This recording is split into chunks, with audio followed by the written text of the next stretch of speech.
دیا کرو اور کبھی ان کی قربانیوں کو تولنا مت، ناپنا مت۔ ان کی قربانیوں کا کوئی مول نہیں ہے، کوئی مول نہیں ہے۔ جب ہم باپ بنے تو پتا چلا باپ کیا ہوتا ہے۔ جب ہم نے اولاد دیکھی ہے تو ہم نے جانا اولاد کیا ہوتی ہے۔ جانتے ہو کتنے لوگ یہ شکایت کرتے ہیں، نا جی ابا کیا کرنا، ابا کا جس نے اماں راضی کر لی جنت اس کی ہو گئی۔ بھائی دماغ سے سوچا کر، ماں کی بڑی ذات ہے لیکن باپ بھی کم نہیں ہے، باپ بھی کم نہیں ہے۔ سوچو تو صحیح، اگر ماں دودھ پلا کے پالتی ہے تو باپ خون جگر کو دھوپ میں جلا کے تیری پرورش کیا کرتا ہے، یہ باپ ہوتا ہے۔ اس لیے باپ کی بھی عزت کرو، ماں کی بھی عزت کرو۔ کئی بار ہوتا کیا ہے، ہم اپنے ماں باپ پہ بگڑ جاتے ہیں، غصہ ہوتے ہیں، کس بات پہ کہ تم ہمیں ٹوکتے کیوں۔ ہمارا بیٹا اگر دروازے کے باہر جاتا ہے نا محمد علی بھائی، ہم لوگوں کا بیٹا اگر دروازے کے باہر جاتا ہے، صرف گیٹ کے باہر ہم لوگوں کا بیٹا نکلے، ہم لوگ پریشان ہو جاتے ہیں۔ باہر گیا، بیوی کو ڈانٹتے، گیا کیسے، تم نے کیوں نہیں دیکھا۔ ہمیں اپنی اولاد اتنی پیاری ہے اور ہم رات کو 3 بجے آئے، ماں پوچھے اب تک کہاں تھا، ہم اس سے کہتے ہیں تو ہوتی کون ہے پوچھنے والی۔ ہم اپنے باپ سے پوچھتے ہیں تم کون ہو ٹوکنے والے، ہم کوئی للہ نہیں ہے، ہم سمجھدار ہیں۔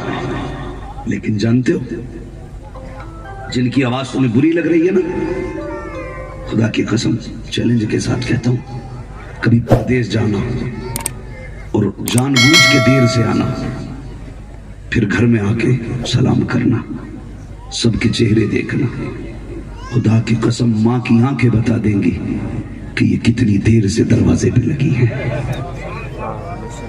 باپ کا اترا ہوا چہرہ بتا دے گا یہ کب سے نہیں سویا ہے۔ یہ بات سچی ہے۔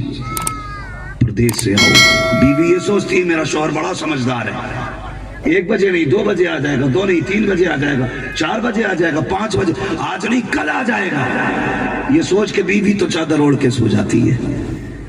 لیکن جو تمہارے آنے کا انتظار کرتے ہیں نا، وہ کوئی اور نہیں تمہارے ماں باپ ہوتے ہیں۔ تم نہ آؤ بے قرار ہو جاتے، تڑپ جاتے، کہاں ہے اب تک آیا کیوں نہیں۔ ہم نے کئی ماں باپ کو روڈوں پہ کھڑے دیکھا ہے، آدھی رات میں۔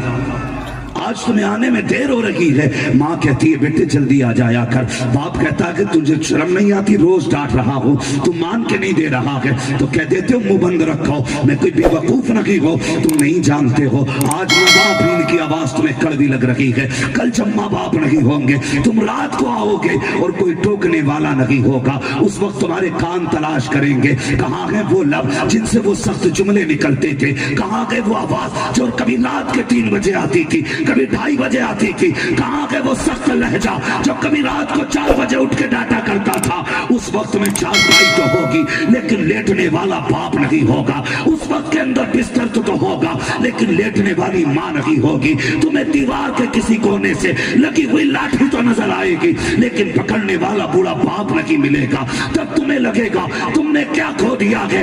اگر ماں باپ ہے عزت کر لو، اس لیے کہ اولاد تو دعاؤں سے مل جاتی ہے لیکن ماں باپ نصیبوں سے ملا کرتے ہیں، ماں باپ نصیبوں سے ملا کرتے ہیں۔ اس لیے ماں باپ کی عزت کرنا، قدر کرنا ماں باپ کی۔ وہ نصیب والے ہیں جنہیں رب نے ماں کی دولت بھی بخشی ہے، باپ کی دولت بھی عطا کی ہے، باپ کی دولت بھی عطا کی ہے۔ میں کتنے ایسے لوگوں کو جانتا ہوں کہ جن کے باپ نہیں ہے، لمبائی بھی 6 فٹ ہے، وزن بھی 90 کلو ہے، دولت بھی خوب ہے، لیکن عید کے دن سب سے زیادہ اترے ہوئے چہرے انہی کے لگتے ہیں۔ کیوں؟ کیا نہیں تھا، سب کچھ ہے، پھر چہرے اترے ہوئے کیوں ہیں؟ جواب ملتا ہے عید نئے کپڑوں سے نہیں ہوتی ہے، عید تو ماں کے مبارک چہرے کو دیکھ کے ہوا کرتی ہے۔ کوئی کمی نہیں محبوب کے دامن میں، کیا نہیں دیا رب نے، کیا نہیں دیا تھا؟ 2000 سے زیادہ نام رب نے جسے دیے ہوں، اس کے آنگن میں کیا کمی ہوگی؟ ابو بکر جیسا جسے یار دیا ہو، عمر جیسا وفادار ملا ہو، عثمان جیسا لاڈلا دوست ملا ہو، علی جیسا شجاعت اور بہادری والا جسے یار ملا ہو، کیا کمی تھی اس کے آنگن میں؟ وہ کہہ دے تو درخت اپنی جگہ سے اکھڑ کے آتے ہیں، وہ اشارہ کر دے تو پتھر بولتے ہیں، وہ مسکرا جائے تو اندھیرے میں سحر ہونے لگتی ہے۔ کیا نہیں ہے اس کے پاس؟ سب کچھ تھا، لیکن ایک دن وہ بھی رویا، اور ایسے نہیں، دیوار سے لگ کے رویا۔ جب حضور روئے، حضرت عمر نے آ کے عرض کیا رسول اللہ کسی نے آنکھ دکھائی ہو تو گردن قلم کر دیں گے، حضور کسی نے انگلی اٹھائی ہے تو بازو کاٹ دیں گے، آقا بتائیے نا کیوں روئے؟ میرے نبی نے کہا عمر کسی نے مجھے کوئی بات نہیں کہی۔ کہا پھر روئے کیوں؟ کہا آج مجھے میری ماں کی یاد نے رلا دیا ہے، آج مجھے میری ماں کی یاد نے رلا دیا ہے۔ صوفی صاحب قبلہ کی عمر کتنی ہوگی؟ کافی عمر ہے۔ میرے استاذ کے بھی استاذ ہیں، یعنی میرے دادا استاد، میرے استاد گرامی علامہ مفتی اشتیاق احمد صاحب قبلہ دامت اللہ علیہ، جن کے حکم پہ میں یہاں حاضر ہوا ہوں، ان کے بھی استاد ہیں صوفی صاحب قبلہ۔ لیکن کبھی پوچھ صوفی صاحب سے کہ آپ کو ماں کی یاد آتی ہے کہ نہیں؟ کہیں گے ہاں، عمر تو سینکڑوں برس بیت گئی، لیکن وہ پہلے دن کا مدرسے جانا مجھے یاد ہے، وہ ماں کا انگلی پکڑ کے لے کے جانا یاد ہے، وہ کبھی گود میں اٹھانا، کبھی انگلی پکڑ کے چلانا، کبھی سینے سے لگانا، کبھی پیار سے سمجھانا، ایک ایک لمحہ یاد آتا ہے۔